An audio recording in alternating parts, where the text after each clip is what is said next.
اچھا بھائی مکان تو زندگی کے لیے لیا جا رہا ہے، گھر تو زندگی کے ایام گزارنے کے لیے لیا جا رہا ہے، آپ موت کی بات کر رہے ہیں۔ تو میرا خیال ہے ان کا فلسفہ اس لیے درست تھا کہ قرآن کہتا ہے الذی خلق الموت والحیات، بنانے والے نے بنائی ہی موت پہلے، یہ پہلے بنائی، اور پھر یہ کہ کوئی بچے گا، پھر یہ کہ کوئی ایسا ذی روح ہے جس میں جان تو آئی ہو موت نہ آئے۔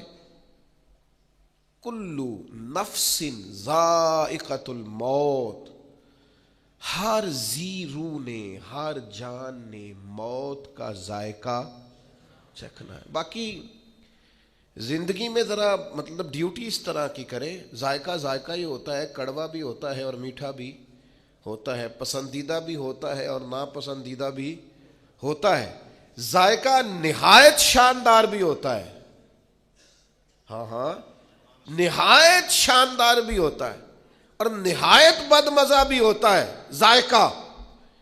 تو موت کا ذائقہ بھی بلا مثال و بلا تشبیہ کچھ لوگوں پر بڑا کڑوا ہے، اور حضرت سعد بن ربیع جیسے لوگ بھی ہیں، جنگ احد میں کچھ ایسے صحابہ بھی ہیں جنہوں نے اپنے زخمی وجود کو گھسیٹا ہے اور لا کر اپنے سروں کو حضور کے مقدس قدموں پہ رکھا ہے۔ نجم کی اے خدا آرزو ہے یہی، اور عاشق زار کی آبرو ہے یہی، موت کے وقت سر ان کے قدموں میں ہو، دید ہوتی رہے، دم نکلتا رہے۔ یہ بھی موت ہے، این بالکل حضور علیہ السلام کی بارگاہ میں، حضور کے سامنے بالکل۔ تو بھائی یہ ذائقہ ہے، موت ایک ذائقہ، اس ذائقے کو چکھنا ہے۔ تو جو ذائقہ دنیا میں جس طرح کے اعمال کریں گے، آخر میں ذائقہ بھی اسی طرح کا نصیب ہو جائے گا۔ پھر ایک بات اور ہمیشہ ذہن میں رہے کہ موت کا وقت مقرر ہے۔ حضرت مولا علی شیر خدا رضی اللہ تعالیٰ عنہ سے کسی نے کہا کہ آپ اپنے ساتھ کچھ گن مین کیوں نہیں رکھتے؟ اچھا یہ بھی سن لیجئے، گن مین رکھنا کوئی ناجائز نہیں۔ ایسی باتیں سن کے بعض لوگوں پر تنقید بھی کر رہے ہوتے ہیں۔ صحابہ نے خود تلواریں لے کے حضور کے خیمہ نور کا پہرا دیا ہے۔ یعنی کچھ چیزیں ایسی ہیں جن کو ہم نا توکل کی اصل حقیقت کو ہمیں سمجھنا چاہیے۔ صحابہ نے خود حضور کے جب بہت زیادہ خطرہ بڑھ گیا یہودیوں کی طرف سے، تو حضرت مولا علی تلوار لے کر حضور کے خیمے کے باہر بیٹھا کرتے۔ حضرت سعد بن ابی وقاص نے پہرا دیا۔ اگر کسی شخص کو کچھ ایسے مسائل ہو تو اس کے لیے یہ ناجائز نہیں۔ ہاں شوق بعض لوگوں کو بہت ہو گیا ہے کہ میرے ارد گرد گن مین ہو، تو یہ شوق ٹھیک بہرحال نہیں ہے، یہ تصنع ہے، دکھاوا ہے۔ لیکن حضرت مولا علی شیر خدا نے ایک اور فلسفے میں موت کی حقیقت کو کھول کر بیان کیا۔ کسی نے کہا کہ آپ کو بہت خطرہ ہے تو آپ کچھ حارسین ساتھ رکھ لیں، کچھ سپاہی ہونے چاہیے تلواریں لیے۔ تو مولا کائنات رضی اللہ تعالیٰ عنہ جانتے تھے کہ قرآن حکیم نے فرما دیا ہے سورہ اعراف کے اندر کہ ہر گروہ کا ایک وعدہ ہے، اور جب موت کا وقت آئے گا نہ ایک گھڑی آگے ہوگی نہ اور ایک ساتھ پیچھے ہوگی۔ تو مولا کائنات رضی اللہ تعالیٰ عنہ قرآن حکیم کے اس ارشاد کی روشنی میں فرمانے لگے تم مجھے کہتے ہو محافظ رکھ لو، موت خود سب سے بڑی محافظ ہے، وقت سے پہلے آتی نہیں۔ اللہ نے طے کر دیا ہے کہ جب آئے گی نہ ایک ساتھ آگے ہوگی نہ ایک ساتھ، یہ اپنے وقت پر آئے گی، اس کا ٹائم مقرر ہے، اپنے وقت پر طے شدہ وقت پر موت بہرحال آئے گی، اور یہ آئے گی اور اپنا کام بھی دکھا، اور پھر اس کا وقت بھی مقرر ہے اور جگہ بھی مقرر ہے۔ دعا کرو نا مدینے میں آ جائے، بیت اللہ شریف کے سامنے آ جائے، یہ کرم ہو جائے نا۔ حضرت عمر رضی اللہ تعالیٰ عنہ دعا مانگتے اور اکثر فرماتے اے اللہ ایک تو موت شہادت کی عطا فرما، اور دوسری موت حضور کے شہر میں عطا فرما۔ بڑا مذاق بناتے ہیں بعض چیزوں کا لوگ، آپ کسی کے دعا مانگنے پر اعتراض کر رہے ہیں۔ کچھ اخلاقیات بھی ہوتی ہیں، آپ کے ہاتھ میں اگر کچھ چیز آ گئی ہے رائے کا اظہار کرنے کے لیے تو کچھ اخلاقی جذبات بھی ہوتے ہیں، ٹھیک ہے کوئی بات قابل تنقید ہے تو آپ تنقید کریں، لیکن ایک شخص نے شہادت کی دعا مانگی آپ نے تنقید کر ڈالی۔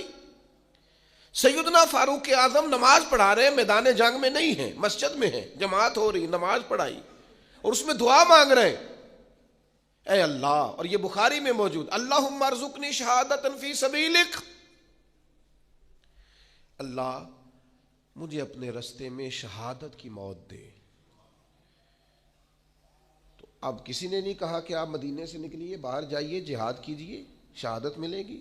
حضرت عمر تو ساتھ مشروط کر رہے ہیں، عرض کر رہے ہیں مالک اگر کرم ہو جائے، اس دعا میں ساتھ شامل کر رہے ہیں کہ مجھے باہر نہیں جانا، اللہ موت بھی اپنے نبی کے شہر میں عطا فرما۔ یہ جملے تو بخاری میں ہیں، شارحین حدیث نے لکھا ہے، ان کی اپنی صاحبزادی جو ام المومنین ہے سیدہ حفصہ رضی اللہ تعالیٰ عنہا، وہ عرض گزار ہوئیں، عرض کرنے لگی امیر المومنین مدینہ منورہ میں تو کوئی ایسی جنگ نہیں ہو رہی اور آپ مدینے میں شہادت مانگ رہے ہیں، تو یہ ہے عمر۔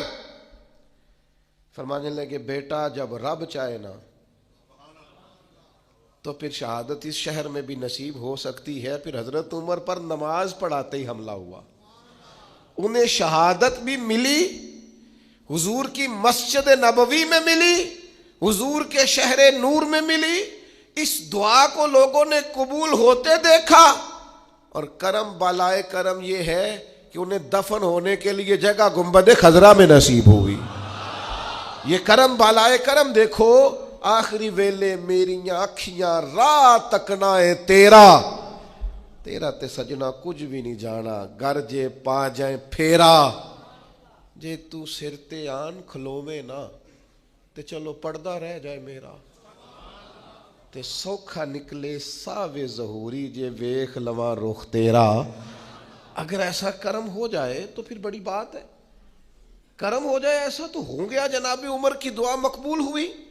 تو جس طرح موت کا وقت مقرر ہے، اسی طرح موت کی جگہ بھی مقرر ہے۔ وہ بڑی معروف روایت ہے مصنف ابن ابی شیبہ میں، ابن ابی شیبہ کہتے ہیں کہ حضرت سلیمان علیہ السلام کے پاس ایک نوجوان بیٹھا تھا، تو وہ لکھتے ہیں کہ حضرت اسرائیل علیہ السلام حاضر ہوئے اور بڑا گھور گھور کے اس نوجوان کی طرف دیکھا، وہ کہاں فلسطین کے علاقے میں بیٹھے۔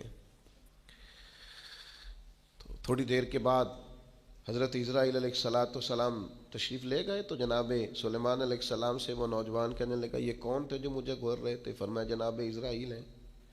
کہنے لگا حضور مجھے تو ڈر لگنے لگا، ہوا کو حکم نہیں دیتے مجھے سرزمین ہند میں پہنچا دے؟ وہ کہاں سے چلے، ہواؤں کے دوش پر سوار ہو کے یہاں پہنچے۔ کچھ دنوں کے بعد حضرت اسرائیل پھر حاضر ہوئے، جناب سلیمان علیہ السلام نے کہا میرے دوست کو بڑا گھور کے دیکھتے تھے۔ عرض کی حضور بڑا پریشان تھا، دل میں خیال آتا تھا حکم تو یہ ہے کہ ہند میں روح قبض کرنا، اور یہ فلسطین میں بیٹھا ہے اور مجھے اگلی روح اس کی قبض کرنی ہے۔ تو حضرت سلیمان کہنے لگے یہ حکمت ہے نا مالک کی غالب آئی، جہاں اس کا وقت تھا وہیں جانے کی اس نے خواہش ظاہر کر دی، اور وہ سینکڑوں اور ہزاروں میلوں کا سفر ہوا کے دوش پر سوار ہو کے وہاں پہنچ گیا۔ عزیز دوستو، وقت بھی مقرر ہے اور جگہ بھی۔ ہاں ایک بات ضرور ذہن میں رکھیں کہ بہرحال کچھ لوگ ایسے ہیں جو موت سے ڈرتے ہیں، زیادہ تر وہ لوگ موت سے ڈرتے ہیں جن کے پاس سہولیات زیادہ ہے، زندگی آسودہ ہے، جنہوں نے بہت ساری آسانیاں اپنے ڈرائنگ روم میں جمع کر لی ہیں، بہت اپنے ماحول کو انہوں نے آرام دہ کر لیا ہے، وہ موت سے بہت زیادہ خوف کھاتے ہیں، وہ ڈرتے ہیں۔ موت کا ڈر انسان کو بزدل بنا دیتا ہے۔ ایک دفعہ بھی زندگی میں کلمہ حق نہیں کہہ سکتا بندہ، وہ کچھ لمحوں کے لیے بھی احقاق حق کے لیے کھڑا نہیں ہو پاتا۔ موت کا خوف لوگوں کو رات کی نیند ان کی لے جاتا ہے، موت کا ڈر وہ اس طرح سے انسان کے گرد شور کرتا ہے جیسے کوئی سانپ پھنکار رہا ہو۔ موت جن لوگوں کے قریب آ جاتی ہے وہ بزدل ہو جاتے ہیں، وہ صرف سانپوں سے نہیں ڈرتے، رسیوں سے بھی ڈرتے پھرتے، چھوٹی چھوٹی چیزوں کے معاملے میں خوف زدہ ہو جانا، زندگی اپنے لیے دشوار کر لینا، اور اس کی دلیل صحیح حدیث میں موجود ہے۔ نبی کریم صلی اللہ تعالی علیہ وسلم نے فرمایا صحابہ سے کہ قیامت کے قریب لوگ تم پر اس طرح ایک دوسرے کو بلائیں گے جیسے کھانے پہ بلایا جاتا ہے، آؤ مسلمانوں کو ماریں، آؤ مسلمانوں کو ماریں، آؤ، لوگ دعوت دیں گے مسلمانوں کے قتل عام پر۔ تو چونکہ صحابہ جذبہ جہاد سے معمور لوگ تھے، ان کے اندر تو ہر وقت ولولہ رہتا تھا، وہ تو شہادت کی آرزوئیں لیے، کبھی بدر میں، کبھی احد میں، کبھی خندق میں، کبھی حنین میں، ہر جگہ وہ تیار بیٹھے رہتے تھے۔ تو عرض کی یا رسول اللہ ایسے کیسے ہو جائے گا؟ کیا ہم لوگ تھوڑے ہو جائیں گے؟ مسلمان محدود ہوں گے؟ فرمایا تم تو بڑی تعداد میں ہوگے، مسلمانوں کی کثرت ہوگی، 56 کے قریب اسلامی ممالک۔ تو یا رسول اللہ پھر کافر ہم پر کیسے لوگوں کو بلائیں گے؟ تو فرمایا تمہیں وہن ہو جائے گا، کمزوری آ جائے گی۔ یا رسول اللہ وہ کیسے آتی ہے؟ فرمایا جب دنیا سے پیار ہو جائے اور موت کو بندہ ناپسند کرنے لگے، اسے موت سے کراہت آئے، وہ ڈرے کہیں مر نہ جاؤں، کہیں موت نہ آ جائے۔ جو ڈر کر مریں گے مر وہ بھی جائیں گے، اور جو مولا علی شیر خدا کی طرح میدان میں تلوار لگنے پر کہیں گے شہادت کے وقت کہ فزت برب الکعبہ، لو بھی کعبے کے رب کی قسم علی کامیاب ہو گیا ہے، تو چلے تو وہ بھی جائیں گے، رخصت تو وہ بھی ہو جائیں گے۔ تو زندگی تو ان کی بھی بیت گئی، لیکن کچھ ایسے لوگ ہوتے ہیں، حضرت علی فرمایا کرتے تھے علی نہیں گھبراتا، علی موت پہ جا گرے یا موت علی پہ آ گرے، ہم نہیں گھبراتے، یہ بس یہ آنی تو ہے، یہ گھر میں بھی آئے گی، بستر پہ بھی آئے گی، ہاسپٹل میں بھی آئے گی۔ تو کیا شان ہے کہ حسین ابن علی کا سر کٹ بھی گیا ہے پھر بھی سب سے اونچا ہی نظر آتا ہے، پھر بھی اونچا ہی نظر آتا ہے۔ بھائی خوف نہیں، موت کی جگہ بھی مقرر ہے، وقت بھی مقرر ہے، اور یہ طے ہے۔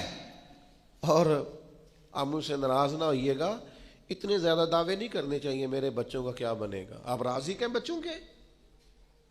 میرے گھر کا بنے گا کیا ہے؟ آپ کیا ہے؟ ہم بھلا ہم پالتے ہیں بچوں کو، جن کے والدین ان کے پیدائش سے پہلے انتقال کر جاتے، کبھی ان لوگوں کو دیکھو کتنے کتنے بڑے انقلاب برپا کیے ان لوگوں۔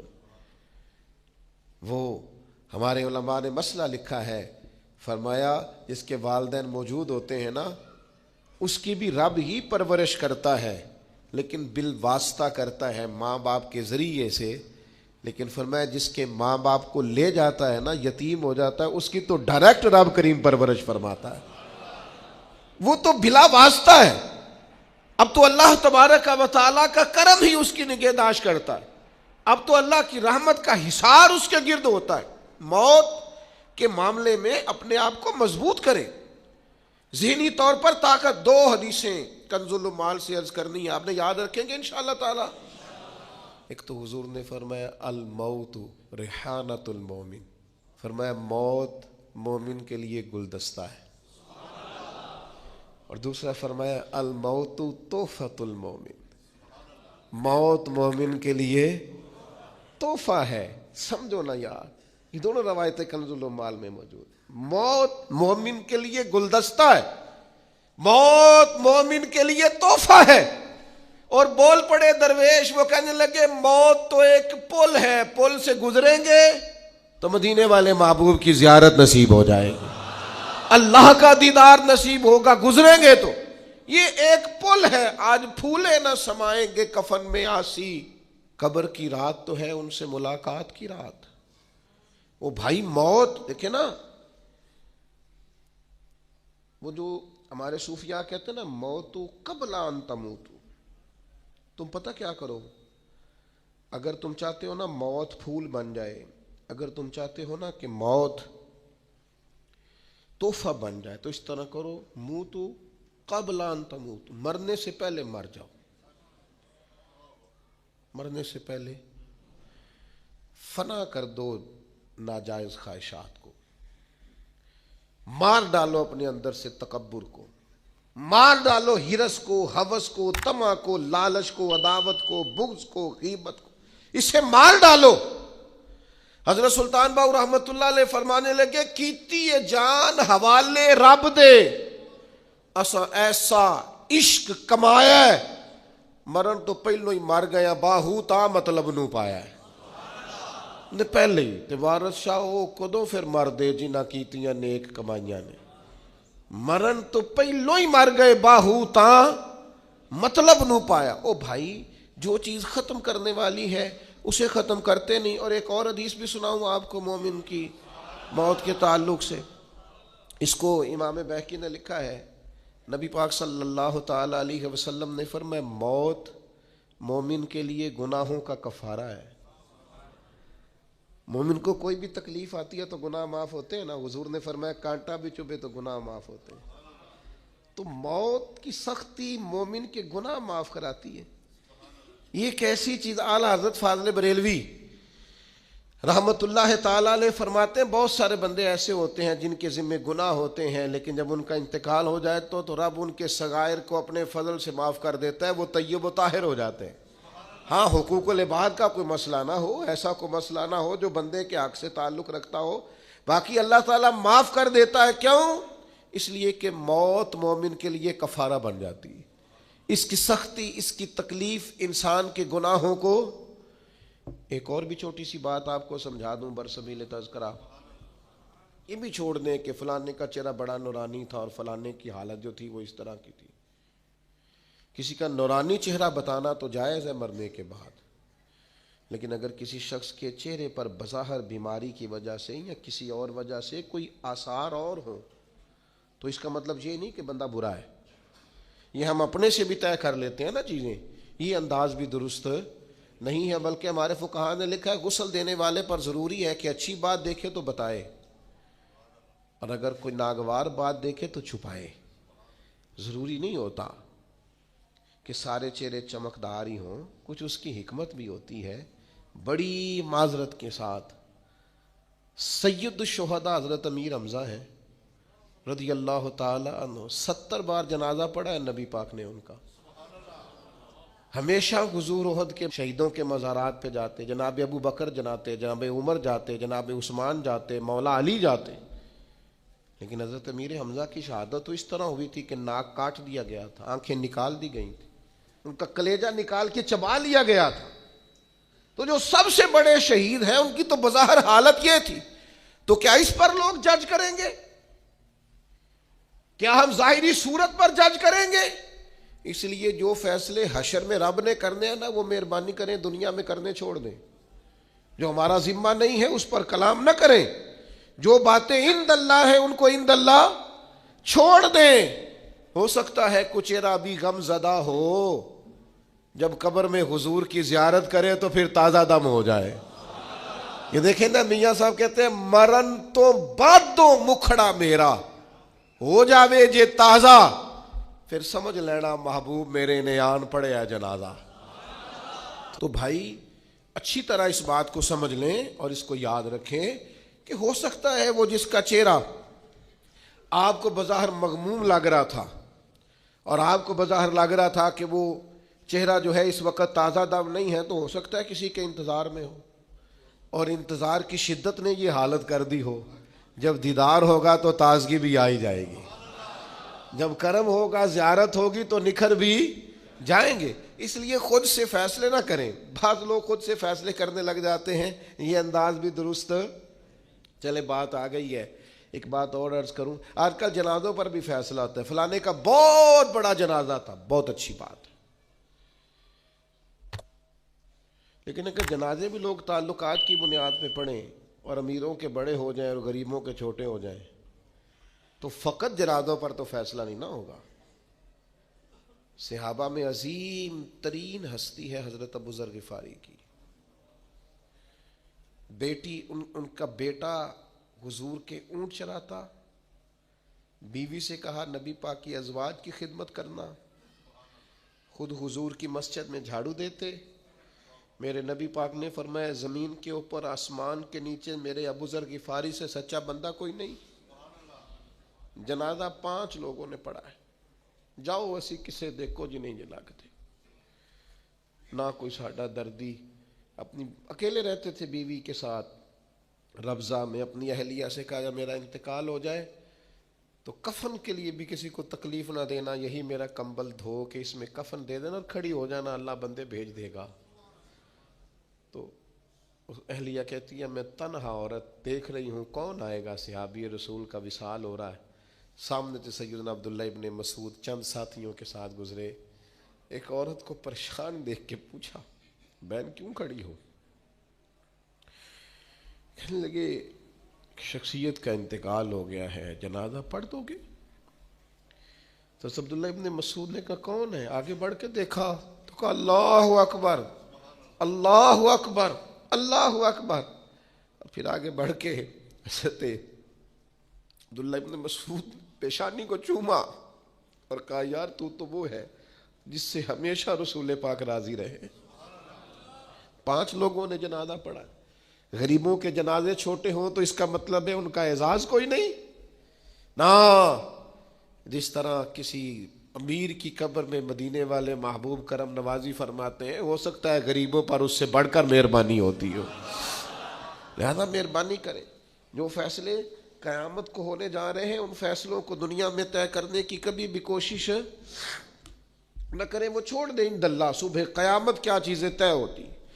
ایک اور بھی گزارش ہے، موت کو میں نے آپ کو بتایا تحفہ بھی کہا گیا، گلدستہ بھی کہا گیا، موت کی سختیاں بھی بیان کی گئیں. نبی پاک نے یہ بھی بیان فرمایا کہ لذتوں کو ختم کرنے والی موت کو یاد رکھو. یہ ساری باتیں اپنی اپنی جگہ پر درست ہے، لیکن مصیبتوں سے گھبرا کر موت کی تمنا کرنا منع ہے. کوئی شخص کہہ سکتا ہے کہ میں اپنی مرضی سے دنیا میں آیا ہوں. جب اپنی مرضی سے آئے نہیں تو اپنی مرضی سے جانا بھی نہیں. جب اس نے چاہا دنیا میں بھیجا، جب چاہے گا دنیا سے لے جائے گا. تو بھائی موت کی تمنا کرنا یا دعا کرنا یا مصیبتوں سے، یہ ہمارے دیہات میں بعض لوگ ہوتے ہیں، وہ ذرا سی لڑائی ہوتی ہے تو میں مر جاؤں گا اور اللہ کرے میں مر جاؤں، اور اللہ کو چھوڑیں یار، یہ جائز ہی نہیں ہے آپ کے لیے. آپ کیا ایسی بات کر رہے ہیں؟ نبی پاک صلی اللہ تعالی علیہ وسلم نے منع کیا. حضرت انس بن مالک رضی اللہ تعالیٰ عنہ حدیث کے راوی ہیں، حضور علیہ الصلوۃ والسلام نے فرمایا تم میں سے کوئی شخص بھی مصیبت آنے پر موت کی تمنا نہ کرے. ہاں ایک دعا کی اجازت ہے بخاری شریف میں، ایک دعا کر سکتا ہے. وہ دعا کیا ہے؟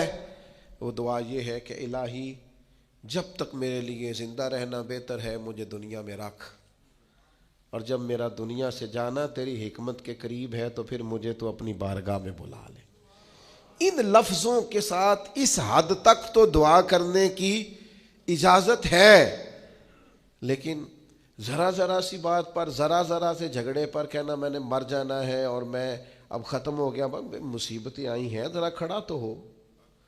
انعام تو نے بڑے خوش ہو کے قبول کیے ہیں، ذرا دکھ بھی خوش ہو کے قبول کر. راحتیں اور رحمتوں کو تو نے بڑی آسانی سے قبول کیا ہے، اگر اس کی طرف سے آزمائش آئی ہے تو ذرا قبول کر. وہ بڑی مثال مجھے پسند ہے کہ محمود غزنوی کنوں کھا رہے تھے تو انہوں نے وہ پہلا ٹکڑا اس کا نکال کے پہلی کاش ایاز کو دی تو ایاز کھا گئے، تو دوسری اس نے اپنے منہ میں ڈالی تو تھوک ڈالی، کہ ہو بڑا کڑوا ہے، تو نے بتایا نہیں تو کھا گیا. تو ایاز بڑا دھیما آدمی تھا، کہنے لگا بادشاہ تیرے ہاتھوں سے ہمیشہ میٹھے ملے ہیں، اب ایک کڑوا آیا ہے میں تھوک دیتا تو یہ کوئی آئین وفاداری تو نہیں تھا، میں نے اس کی کڑواہٹ نہیں دیکھی، میں نے تو وہ ہاتھ دیکھے ہیں جہاں سے ملا ہے.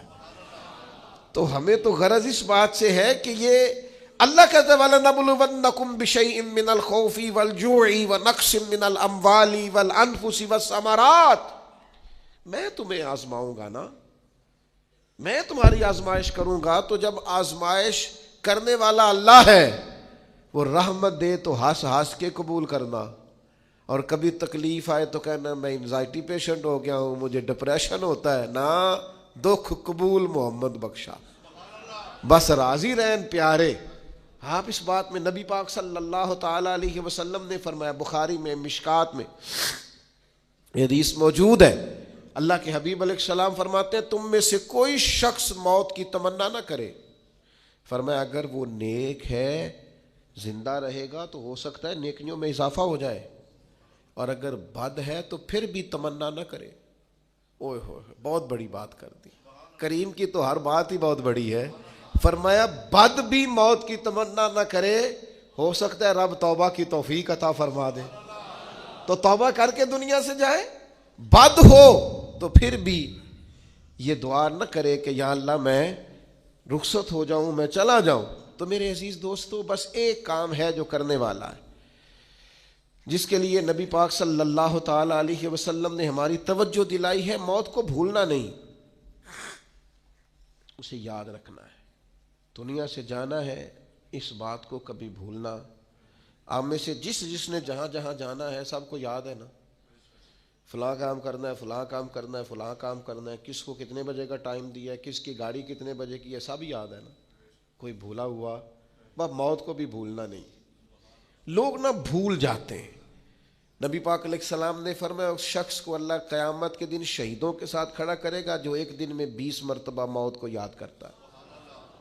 کیا مطلب ہے یاد کرنے کا؟ تسبیح کرے، موت موت موت موت موت 20 پورے کر لے، یعنی 20 بار کم از کم دن میں یہ تصور پیدا کرے کہ مجھے دنیا سے جانا ہے۔ اور اس کا یہ مطلب بھی نہیں کہ دنیا کے سارے کام کاج چھوڑ دے، معنی یہ ہے کہ دنیا کا کوئی کام کرنے سے پہلے بھی سوچ لے مر میں نے جانا ہے، نہ میں رشوت لوں گا، نہ بددیانتی کروں گا، نہ جھوٹ بولوں گا، نہ غیبت کروں گا، نہ کسی کو تکلیف دوں گا، نہ میں کسی کا حق ماروں گا، چونکہ میں نے تو مر جانا ہے۔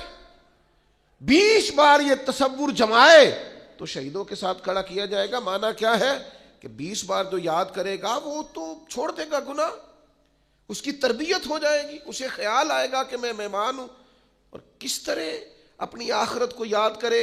حضور علیہ الصلوۃ والسلام نے فرمایا صبح ہو جائے تو رات کا انتظار نہ کرنا، اور رات ہو جائے تو صبح کا انتظار نہ کرنا۔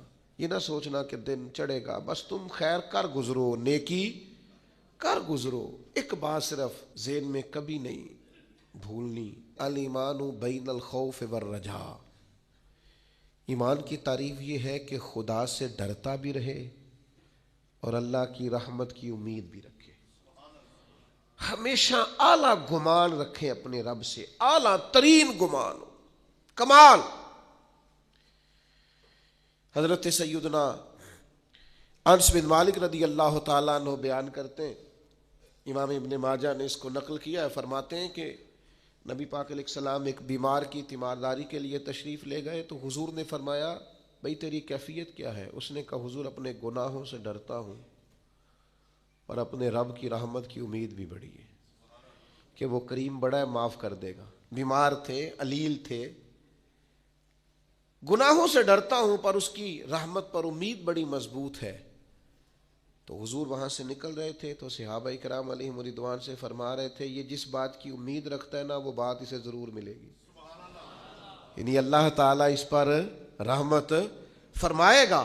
اور حضور فرمانے لگے جس چیز سے ڈر رہا ہے نا اس سے محفوظ رہے گا، یعنی اسے ڈر ہے نا کہ گناہوں پر سزا ملے گی تو انشاءاللہ یہ اس سے، میرے عزیزو اپنی موت کو یاد رکھنا ہے، اپنی آخرت کی تیاری کر کے رکھنی، اور وہ تیاری رازدار قسم کی ہو۔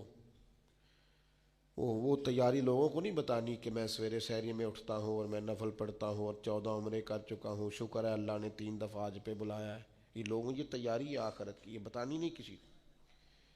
ان اللہ جو معاملات ہیں ان میں تیار رہیں، ذہنی طور پر، فکری طور پر، اور کوئی مطلب اس کا نہیں ہے کہ سارے کاروبار حیات چھوڑ کے مسجد میں بیٹھ جائیں، بس جہاں بیٹھیں یہ یاد رکھیں دنیا سے جانا ہے، جو کروں گا دیانتداری سے کروں گا، اللہ سے ڈر کے کروں گا، اپنی موت اور حشر اور آخرت کے لیے تیار رہیں۔